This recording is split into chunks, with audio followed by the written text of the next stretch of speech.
नमस्कार।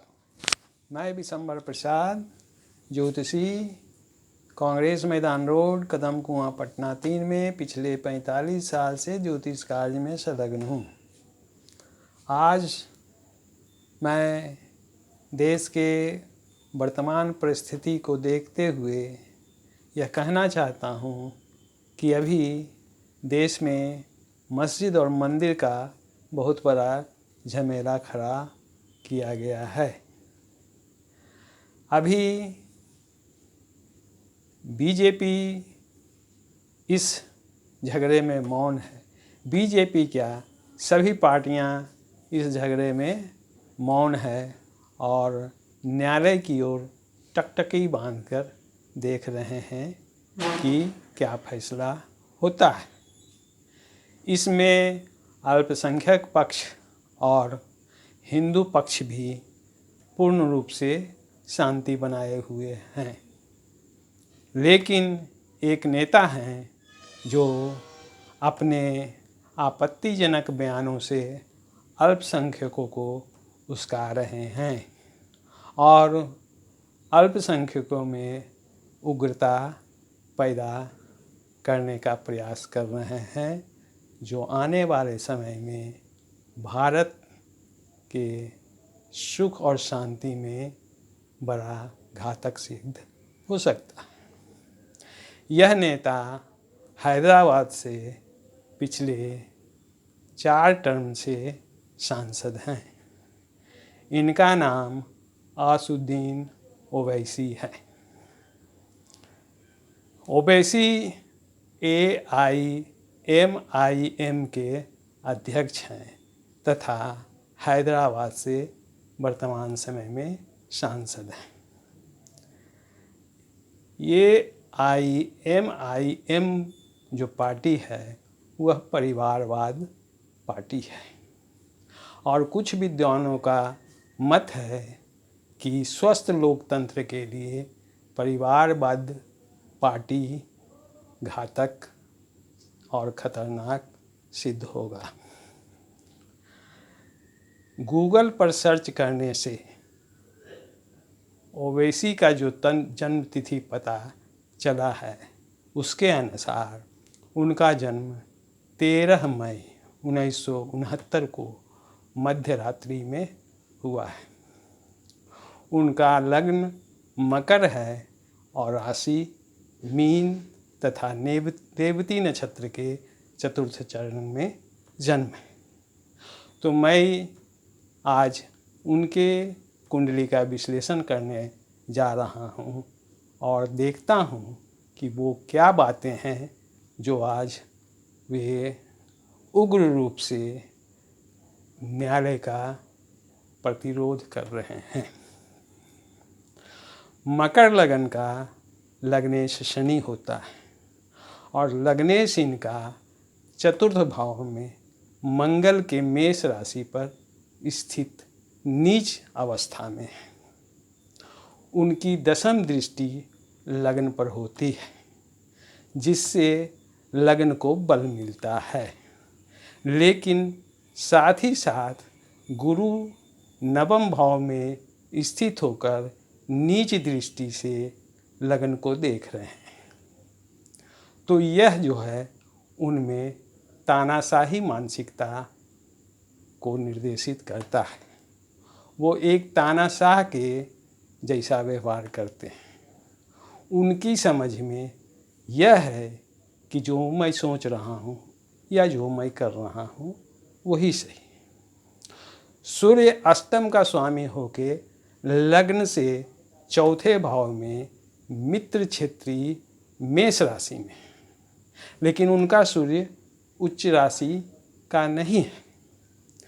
मेष राशि में सूर्य 10 अंश तक ही उच्च का होता है, लेकिन यहाँ पर सूर्य 28 अंश पर है, इसलिए मैं उनको मित्र क्षेत्री बता रहा हूँ।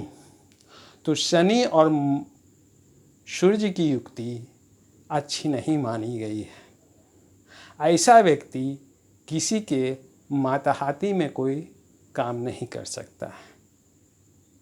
फलस्वरूप ओवैसी कोई भी गार्जियनशिप बर्दाश्त नहीं करते हैं।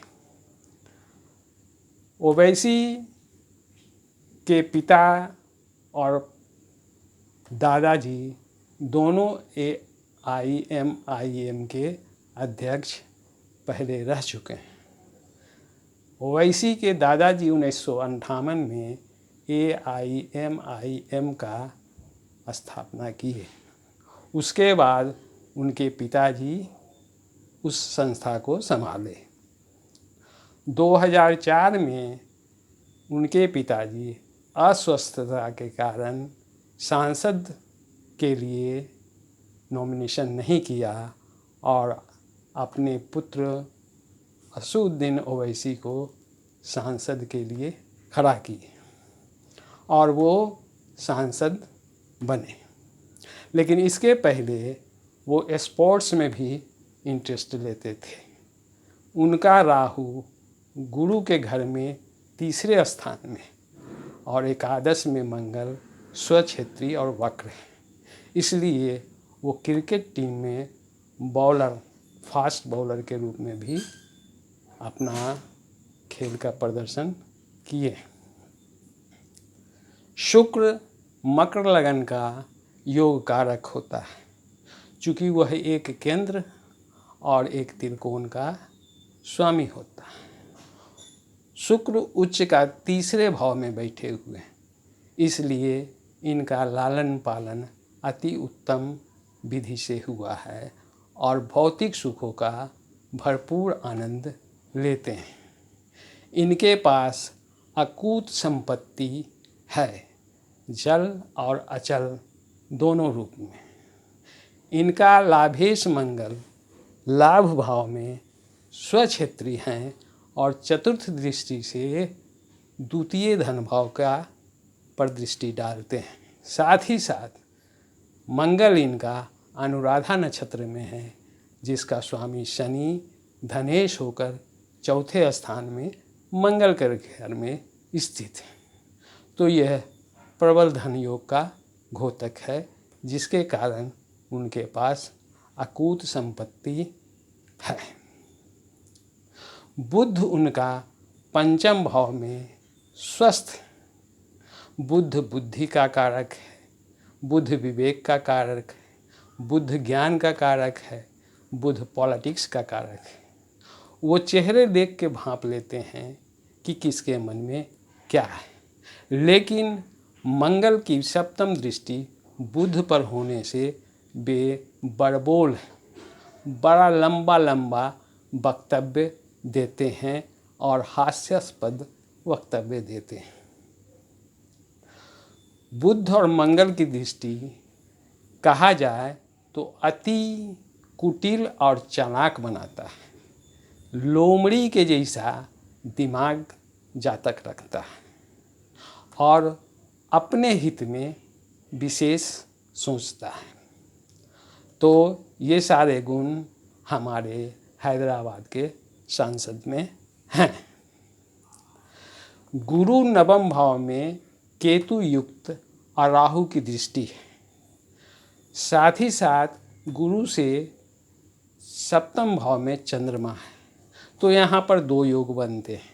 एक गुरु राहु की दृष्टि से गुरु चंडाल योग बनता है, दूसरा गुरु चंद्र की दृष्टि संबंध से गजकेसरी योग बनता है, और तीसरा गुरु और शुक्र की दृष्टि से दैव और दैत्य आचार्य का योग बनता है।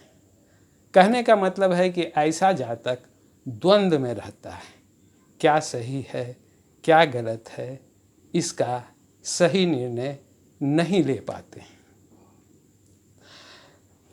ओवैसी साहब वैसे तो मीडिया में तरह तरह के वक्तव्य देते हैं, लेकिन वो न्यायालय में जाकर अपने किसी बात का दावा नहीं करते हैं, चूँकि उनको भली भांति मालूम है कि उनके इतिहासकार पहले से ही बता चुका है कि सारे मंदिरों को तोड़ तोड़ कर मस्जिद का रूप दिया गया है और यह बात सर्वविदित है। इसलिए वो न्यायालय में जाकर अपना मानहानि नहीं करवाना चाहते। वर्तमान समय में उनको चंद्र की दशा और गुरु की अंतर्दशा चल रही है, जो दिसंबर 2022 तक रहेगा। इसके बाद चंद्र की दशा और शनि की अंतर्दशा आरंभ होगी। तो चंद्र की दशा में शनि का अंतर्दशा, साथ ही साथ शनि की जो 7.5 शुरू हुई है, वो इनको परेशान करेगा। स्वास्थ्य संबंधी बाधा, राजनैतिक हलचल और पारिवारिक कलह से इनको बहुत ज़्यादा समस्याएं होंगी। खास करके इनको न्यूरो, हड्डी और सिर संबंधी विकार की शिकायत होगी। अतएव इनको सावधानी बरतनी चाहिए। आने वाला समय चंद्र की दशा तक इनको बहुत ही मुश्किलों का सामना करना पड़ेगा। चंद्र की दशा समाप्त होने के बाद मंगल की महादशा आरंभ होगी, जो 7 साल के लिए है। ये इनके लिए विशेष हितकारी और भाग्यशाली समय होगा। तो मैं आप लोगों से विनती करूंगा कि मेरे इस चैनल को सब्सक्राइब और लाइक ज़रूर कर देंगे। धन्यवाद।